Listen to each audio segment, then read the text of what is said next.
Madam ಇವತ್ತು D boss ಅವರ ಟ್ಯಾಟೂನ ಹಾಕ್ಸೋದಕ್ಕೆ ಬಂದಿದ್ದೀರಾ. ಸೊ ಮೊದಲನೇದಾಗಿ ನಿಮ್ಮ ಪರಿಚಯ. ಹೌದು ಸರ್. ನಾನು ಸರ್ ಹತ್ರ ಇದು ಕೈ ಮೇಲೆ ಇರೋದು ಬಂದು ಇಲ್ಲಿ ಹಾಕ್ಸಿದಲ್ಲ, ನಾನು ಬಸವನಗುಡಿಲಿ ಹಾಕ್ಸಿದ್ದು.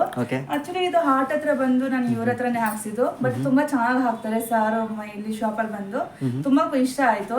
ಬಟ್ ತುಂಬಾ ಕಡೆ ನಮ್ಗೆ ಮೆಸೇಜ್ ಬಂತು, ತುಂಬಾ ಬೇರೆ ಕಡೆ ನೋಡು ಅಂತ. ಸೊ ನನ್ಗೆ ಯಾವುದೇ ಒಂದು ಬೇರೆ ಅವ್ರದ್ದು ಟಾಟೋ ಹಾಕೋದು ನೋಡಿದ್ರೆ ಇಷ್ಟ ಆಗಿಲ್ಲ.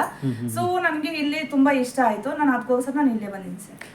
ಸೊ ನೀವು ಕೈ ಮೇಲೆ ಹಾಕ್ಸಿದ್ರಾ, ಎದೆ ಮೇಲೆ ಕೂಡ ಅವ್ರ ಹೆಸರನ್ನು ಹಾಕ್ಸಿದ್ರಾ. ಯಾಕೆ ಮೇಡಮ್ ಇಷ್ಟೊಂದು ಅಭಿಮಾನ, ಯಾಕೆ ಅಂತ? ಸೊ ಗೊತ್ತಿಲ್ಲ ಸರ್, ಅದೇನು ಅಂತ ಗೊತ್ತಿಲ್ಲ, ಪ್ರೀತಿ ಸರ್. ಬಟ್ ಅವ್ರು ಮಾಡೋ ಸಹಾಯ ಮಾಡ್ತಾರಲ್ಲ, ಅದು ತುಂಬಾ ಇಷ್ಟ ಆಗತ್ತೆ. ನಾನು ಇವತ್ತವರೆಗೂ ಒಂದು ಸತ್ಯ ಹೇಳಕ್ ಇಷ್ಟಪಡ್ತೀನಿ. ಎಲ್ಲರೂ ಫಿಲಂ ಹೀರೋ, ಫಿಲಂ ಸ್ಟಾರ್ ಅಂತ ಇಷ್ಟಪಡ್ತಾರೆ. ನಾನು ನಂಬಿರೋ ಬಾಬಣ್ಣಗೂ ನಾನು ಯಾವತ್ತೂ ಅವ್ರನ್ನ ಫಿಲಂ ಸ್ಟಾರ್ ಅಂತ ಲೈಕ್ ಮಾಡ್ದೋಳೆ ಅಲ್ಲ ನಾನು. ಸೊ ನಾನು ಅವ್ರನ್ನ ರಿಯಲಿ ಲೈಫ್ ನೋಡಿ ನಾನು ತುಂಬಾ ಚಾಯ್ಸ್ ಮಾಡ್ದೋಳು. ಸೊ ಜಿ ಕನ್ನಡದಲ್ಲಿ ರಮೇಶ್ ಅವರು ನಡ್ಸ್ಕೊಡ್ತಾರಲ್ಲ ಸರ್, ಅದು ನೋಡಿ ನಾನು ತುಂಬಾ ಬಿಗ್ ಫ್ಯಾನ್ ಆದವಳು ನಾನು. ಸೊ ಯಾವ ಒಂದು ಗುಣ ಅವರಲ್ಲಿ ತುಂಬಾ ಇಷ್ಟ ಆಗುತ್ತೆ ಮೇಡಮ್ ನಿಮಗೆ? ಸರ್ ಅವರು ಬಲ್ಲವೇ ಕೊಟ್ಟಿದ್ದು ಹೇಳಿದ್ರೆ ಗೊತ್ತಿಲ್ದಿರೋ ತರ ಸಹಾಯ ಮಾಡ್ತಾರೆ ಸರ್. ಬಟ್ ಕಣ್ಣಲ್ಲಿ ನೋಡಿದಾರೆ ಯಾರು ನನಗಂತ ಗೊತ್ತಿಲ್ಲ, ನಾವಂತ ನೋಡಿಲ್ಲ ಅಂದ್ರೂ ಬಟ್ ಹೇಳ್ಕೊತಾರ. ನಾನು ತುಂಬಾ ಕಡೆ ನೋಡಿದೀನಿ. ತುಮಕೂರು ಹತ್ರ ಸಿದ್ಧಗಂಗಾ ಸ್ವಾಮಿ ಮಠ ಅಂತ ಹೇಳ್ತಾರೆ. ಬಟ್ ನಾನು ಕಿವಿ ಕೇಳಿರೋದು, ನಾನು ಕಣ್ಣಾರೆ ನೋಡಿಲ್ಲ ಯಾವತ್ತೂ.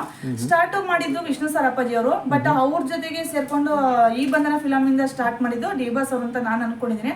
ನನ್ನ ಪ್ರಕಾರ ಹೇಳ್ತೀನಿ. ಬಟ್ ಡಿ ಬಾಸ್ ಅವ್ರ ನೋಡಿದ್ರೆ ಅವ್ರು ರಿಯಲಿ ಸಾರಿ, ಗೊತ್ತಿಲ್ಲ ನನಗೆ ಇದ್ರ ಬಗ್ಗೆ. ಅದೇ ಗೊತ್ತಿರೋಷ್ಟು ಹೇಳ್ತೀನಿ ನಾನು. ಅವಾಗಿಂದ ಸ್ಟಾರ್ಟ್ ಮಾಡಿದಾರೆ ಅಂತ ಅನ್ಕೋತೀನಿ. ಬಟ್ ಅದು ಅವರು ಮಾಡ್ತಾರಲ್ಲ, ಅದು ನನಗೆ ತುಂಬಾ ಇಷ್ಟ. ಬಟ್ ಬೇರೆಯವ್ರ ಬಗ್ಗೆ ಗೊತ್ತಿಲ್ಲ. ಬಟ್ ಬೇರೆ ಯಾರೇ ಏನಂದ್ರು ನಮ್ಗೆ ಐ ಡೋಂಟ್ ಕೇರ್. ಬಟ್ ಇದನ್ನೆಲ್ಲ ತುಂಬಾ ಇಷ್ಟಪಡ್ತೀನಿ.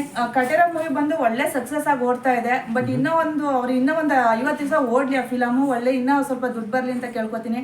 ಡಿ ಬಾಸ್ ಅವರು ಒಂದು ವರ್ಷಕ್ಕೆ 2 ಫಿಲಮ್ ಕೊಡ್ಲಿ ಅಂತ ಕೇಳ್ಕೊತೀನಿ ಸರ್ ನಾನು. ಸೊ ಯಾವ ಒಂದು ಗುಣನ ನಿಮ್ಮ ಲೈಫಲ್ಲಿ ಅಡಾಪ್ಟ್ ಮಾಡ್ಕೊಳ್ಳೋದಕ್ಕೆ ಇಷ್ಟಪಡ್ತೀರಾ, ಅಳವಡಿಸ್ಕೊಳ್ಳೋದಕ್ಕೆ ಇಷ್ಟಪಡ್ತೀರಾ ಡಿ ಬಾಸ್ ಅವ್ರದ್ದು? ಸರ್ ಹೇಳ್ಕೊಳಕ್ ಆಗಲ್ಲ ಸರ್. ಬಟ್ ನಮ್ ತಂದೆನು ಡಿ ಬಾಸ್ ಅವ್ರನ್ನ ನಿಲ್ಸ್ಬಿಟ್ಟು ನಿಂಗೆ ಯಾರು ಬೇಕಂತ ಚಾಯ್ಸ್ ಮಾಡಂದ್ರೆ ನಮ್ ಫಸ್ಟ್ ನಮ್ ಡಿ ಬಾಸ್ ಅವ್ರನ್ನೇ ಚಾಯ್ಸ್ ಮಾಡೋದು ಸರ್. ಹೌದಾ? ನನ್ನ ಜಾಸ್ತಿ ನಮ್ ತಂದೆಗಿಂತ ಜಾಸ್ತಿ ಇಷ್ಟಪಡ್ತೀನಿ ನಾನು. ನಮ್ ತಂದೆ ಒಂಚೂರು ಜ್ವರ ಬಂದ್ರು ನಾನು ತಡ್ಕೊಳಕ್ ಆಗಲ್ಲ.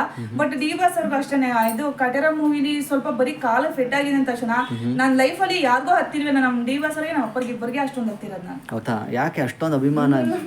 ಮಿಸ್ಸಸ್ ನೋಡಿದ್ರೆ ಬೇಜಾರ್ ಮಾಡ್ಕೊಳ್ಳಿ, ಗೊತ್ತಿಲ್ಲ, ಸಿಕ್ಕಾಪಟ್ಟೆ ಲವ್ ಸರ್ ಅವ್ರಂದ್ರೆ. ಬಟ್ ಹೇಳ್ಕೊಳಕ್ ಆಗಲ್ಲ, ಅಷ್ಟು ಪ್ರೀತಿ ಇದೆ ಡಿ ಬಾಸ್ ಅವರಂದ್ರೆ. ಓಕೆ. ಈಗ ಡಿ ಬಾಸ್ ಅವರು ತುಂಬಾ ಜನಗಳಿಗೆ ಸಹಾಯ ಮಾಡಿದ್ದಾರೆ. ಎಷ್ಟೋ ಜನ ಇನ್ನೂ ಒಂದಷ್ಟು ಜನಕ್ಕೆ ಇನ್ನ ಮಾಡ್ಲಿ ಸರ್. ಓಕೆ, ನಿಮ್ಗೆ ಏನಾದ್ರು ಸಹಾಯ ಮಾಡಿದಾರೆ? ಇಲ್ಲ ಸರ್, ಬೇಡ ಸರ್ ನನ್ಗೆ. ಬಟ್ ಯಾಕೆ ಅಂದ್ರೆ ನಾನೇನೆ 1-2 ಜನಕ್ಕೆ ಅನ್ನ ಹಾಕಷ್ಟು ಕೆಪಾಸಿಟಿ ದೇವ್ರು ನನಗೆ ಶಕ್ತಿ ಕೊಡ್ತಿದ್ದಾನೆ, ಸಾಕಷ್ಟು ನನಗೆ. ಅವರು 100 ಜನ ಸಹಾಯ ಮಾಡ್ತಿದಾರಲ್ಲ, ಅಂತಿದ್ ಇನ್ನೊಂದು 50 ಜನಕ್ಕೆ ಸಹಾಯ ಮಾಡಷ್ಟು ಅವ್ರಿಗೆ ಇನ್ನೂ ಜಾಸ್ತಿ ಶಕ್ತಿ ಕೊಡ್ಲಿ ಆ ದೇವ್ರು ಅಂತ ನಾನು ಕೇಳ್ಕೊತೀನಿ. ಮೀಟ್ ಮಾಡಿದಿರ ಅವ್ರನ್ನ? ಇಲ್ಲ ಸರ್, ನಾನು ನೋಡೇ ಇಲ್ಲ ಸರ್. ಹೋದ ವರ್ಷ ಬರ್ಡೇ ಹೋಗಿದೆ ಅಷ್ಟೇ, ಅದು ಬಿಟ್ರೆ ನಾನು ಮತ್ತೆ ಮೀಟ್ ಮಾಡಿಲ್ಲ ಅವ್ರನ್ನ. ಇದುವರೆಗೂ ಮೀಟ್ ಮಾಡಿಲ್ಲ, ಮಾತಾಡ್ಸಿಲ್ಲ? ಇಲ್ಲ ಮಾತಾಡ್ಸಿಲ್ಲ. ಓಕೆ. ಇನ್ನೇನು ಕಾಟೇರ ಕೂಡ ದೊಡ್ಡ ಸಕ್ಸಸ್ ಆಗಿದೆ. ಹೌದು ಸರ್. ಸೊ ಏನ್ ಅನ್ಸುತ್ತೆ ಮೇಡಮ್, ಇಷ್ಟು ಒಂದು ದೊಡ್ಡ ಸಕ್ಸಸ್ ಆಗಿದೆ? ಆಗುತ್ತೆ ಸರ್, ಸಿಕ್ಕಾಪಟ್ಟೆ ಖುಷಿ ಆಗುತ್ತೆ. ತರುಣ್ ಸರ್ಗೆ ಮತ್ತೆ ರಾಕ್ಲಿ ಎಂಟೈರ್ ಸರ್ಗೆ ಹೇಳ್ತೀನಿ. ಬಟ್ ಡಿ ಬಾಸ್ ಅವ್ರಿಗೆ ಇದಕ್ಕಿಂತ ಇನ್ನ ಜಾಸ್ತಿ ಮಟ್ಟಕ್ಕೆ ಬೆಳಿಬೇಕು ಡಿ ಬಾಸ್ ಅವರು. ಇಡೀ ನಮ್ ಕರ್ನಾಟಕದಲ್ಲಿ ಎಲ್ಲ ಫಿಲಂ ಹಳೆಯವರು, ನಟ ನಟಿಯರು ಎಲ್ಲರೂ ಸುಧಾ ತುಂಬಾ ಲೈಕ್ ಮಾಡ್ತಿದ್ದಾರೆ. ಒಳ್ಳೆ ಫಿಲಂ ಕೊಟ್ಟಿದ್ದಾರೆ ಸರ್. ಇನ್ನ ಹಿಟ್ ಆಗ್ಲಿ ಆ ಫಿಲಂ, ಇನ್ನೂ 50 ದಿವಸ ಓಡ್ಲಿ ಅಂತ ನಾನು ಇಷ್ಟಪಡ್ತೀನಿ. ಎಷ್ಟು ಸಾರಿ ನೋಡಿದಿರಾ ಸಿನಿಮಾನ? ನಾನು 3 ಸಲ ನೋಡಿದ್ದೀನಿ. 3 ಸಾರಿ ನೋಡಿದಿರಾ? ಸಾಕಾ? ಇಲ್ಲ ಸರ್, ನಾನು ತುಂಬಾ ಹತ್ತಿದ್ದೀನಿ. ಫಸ್ಟ್ ದಿವಸ ಅಂತ ಮಜಾ ಮಾಡಿದಾಯ್ತು. ಅರ್ಧ ಮೂವಿ ನೋಡೋಗಂಟ ಒಳ್ಳೆ ಕಿಕ್ ಇತ್ತು. ಅರ್ಧ ಮೂವಿ ಆದ್ಮೇಲೆ ತುಂಬಾ ಹತ್ತಿದ್ದೀನಿ ಸರ್. ನಾನು ಸಿಕ್ಕಾಬಟ್ಟೆ ಹತ್ತಿದ್ದೀನಿ ಆ ಫಿಲಂ ನೋಡಿ. ಕ್ಲೈಮ್ಯಾಕ್ಸ್ ನೋಡಿ ಹೇಗ ಅನಿಸ್ತು? ತುಂಬಾ ಖುಷಿ ಆಗುತ್ತೆ ಸರ್. ಸ್ಟಾರ್ಟಿಂಗ್ ಅಂತ ನಮ್ಮನಂತ ಹಿಡಿಯಕ್ಕೆ ಆಗ್ತಿರ್ಲಿಲ್ಲ ಥಿಯೇಟರ್ ಅಲ್ಲಿ ಅಂತ. ಅನುಪಮ ಥಿಯೇಟರ್ಗೆ ನಾನು ಯಾವಾಗ್ಲೂ ಹೋಗೋದು. ಫಸ್ಟ್ ದಿವಸ ನನಗೆ ಫ್ರೀಯಾಗಿ ಟಿಕೆಟ್ ಕೊಟ್ಟರು ಅವ್ರು, ಓನರ್ ಅಂಕಲ್ ನನಗೆ. ಸೊ ಇದು ಸೆಕೆಂಡ್ ಟೈಮ್ ಹೋದಾಗ ಕೇಕ್ ಕಟ್ ಮಾಡಿದೆ ನಾನು. ವೈಟ್ ಫೀಲ್ಡ್ ಹತ್ರ ಒಂದ್ಸತಿ ಹೋಗಿದೆ. ಬಟ್ ಇಲ್ಲಿ ಅನುಪಮ ಥಿಯೇಟರ್ ಅಲ್ಲಿ 2 ಸಲ ಕೇಕ್ ಕಟ್ ಮಾಡಿದೀನಿ ನಾನು. ಹಬ್ಬ ಕೂಡ ಇನ್ನೇನು ಶುರು ಆಗುತ್ತೆ.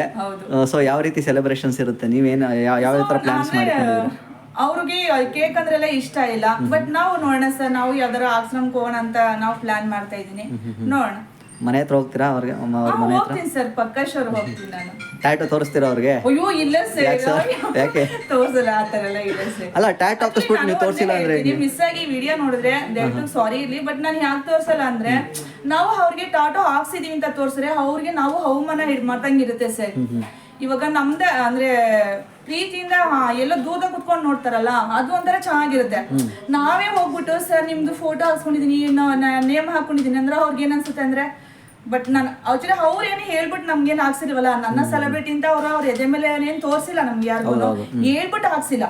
ಬಟ್ ನಾವು ಅವ್ರನ್ನ ಕೇಳ್ಬಿಟ್ಟು ಹಾಕ್ಸ್ತಿಲ್ಲ. ಬಟ್ ನಾವು ತೋರ್ಸೋದೇ ಏನಾಗತ್ತೆ ಅಂದ್ರೆ ಏನಪ್ಪ ಅವ್ರ ಮಕ್ಕದಲ್ಲಿ ಬೇಜಾರಾಗತ್ತೆ. ಈಗ ಅವರು ಕೂಡ ನನ್ನ ಸೆಲೆಬ್ರಿಟೀಸ್ ಅಂತ ಎದೆ ಮೇಲೆ ಹಾಕ್ಸಿದ್ದಾರೆ, ಅದನ್ನ ನೋಡಿದಾಗ ಏನ್ ಅನ್ನಿಸ್ತು ನಿಮ್ಗೆ? ಅಯ್ಯೋ ಸರ್ ತುಂಬಾ ಫೀಲ್ ಆಯ್ತು ಸರ್, ತುಂಬಾನು ಖುಷಿ ಆಗುತ್ತೆ, ಬಟ್ ಒಂದ್ ಕಡೆ ತುಂಬಾನು ಫೀಲ್ ಆಗುತ್ತೆ ಸರ್. ಬಟ್ ಅವ್ರು ಒಂದು ಸೆಕೆಂಡ್ ಮುಖನ ಒಂಥರ ಮಾಡ್ಕೋತಾರಲ್ಲ, ಅವಾಗ ಎಷ್ಟು ನಂಗೆ ಸಿಕ್ಕಾಪಟ್ಟೆ ಬೇಜಾರಾಗಿದೆ ಸರ್. ಯಾವ ಸಿನಿಮಾಗಳ ಮೇಲೆ ತುಂಬಾ ಎಕ್ಸ್ಪೆಕ್ಟೇಷನ್ಸ್ ಇಟ್ಕೊಂಡಿದ್ದೀರಾ? ಬಟ್ ನಮ್ಗೆ ಸ್ವಲ್ಪ ನಮ್ ಡಿಬಾ ಸರ್ ಹಳೆ ತರ ಇನ್ನ ಒಂದ್ 2 ಮೂವಿ ಲವ್ ಸೀನ್ ರೊಮ್ಯಾಂಟಿಕ್ ಆಗಿ ಮಾಡಿದ್ರೆ ತುಂಬಾ ಚೆನ್ನಾಗಿರುತ್ತೆ. ಬಟ್ ಇಲ್ಲಿವರೆಗೂ ಕೊಟ್ಟಿದ್ದಾರೆ, ಇಲ್ಲ ಅಂತಾರ. ಆದ್ರೆ ಈ ಆಕ್ಚುಲಿ 55 ಫಿಲಮ್ಗಿಂತ ಇವಾಗ ಮಾಡಿದಾರಲ್ಲ 56ನೇ ಫಿಲಮ್, ಇದಂತ ಸಖತ್ತಾಗಿದೆ ಸರ್. ಆಕ್ಚುಲಿ ನಮ್ ಇಡೀ ಕರ್ನಾಟಕನೇ ಹೋಗ್ಲಂತ ಮೂವಿ ಕೊಟ್ಟಿದ್ದಾರೆ. ನೋಡ ಮುಂದೆ ಯಾವ ತರ ಬರುತ್ತೆ ಅಂತ. ಸೊ ಕೊನೆಯದಾಗಿ ಡಿ ಬಾಸ್ ಅವ್ರಿಗೆ ಏನ್ ಹೇಳಕ್ ಇಷ್ಟಪಡ್ತೀರಾ ವಿಡಿಯೋ ಮುಖಾಂತರ? ಇಲ್ಲ ಸರ್, ನಾನೇ ಏನ್ ಹೇಳ್ತೀನಿ, ಬಟ್ ಯಾರೇ ಏನೇ ಅಂದ್ಲಿ ಸರ್ ನಿಮ್ಗೆ, ಬಟ್ ಅವ್ರಿಗೆ ತುಂಬಾ ಬೇಜಾರ್ ಆಗುತ್ತೆ, ಅವ್ರು ತುಂಬಾ ನೊಂದ್ಕೋತಾರೆ ಅಂತ ನಮಗ್ ಗೊತ್ತು. ಅವ್ರು ಒಬ್ಬರೇ ಹೇಳ್ತಾರೆ ತುಂಬಾ ಟೆನ್ಷನ್ ಮಾಡ್ಕೋತಾರೆ, ತುಂಬಾ ನೊಂದ್ಕೋತಾರೆ ಅಂತ ಗೊತ್ತಿದೆ ಸರ್. ಆದ್ರೂ ದಯವಿಟ್ಟು ಬಟ್ ಬೇಜಾರಾಗ್ಬೇಡಿ, ಏನೇ ಬಂದ್ರು ಮೊದ್ಲೇ ಅವ್ರಿಗೆ ಗೊತ್ತಲ್ವಾ, ಕಲ್ಲು ಮುಳ್ಳು ದಾರಿಲೇ ಜಾಸ್ತಿ ನಡೆದಿರೋದು.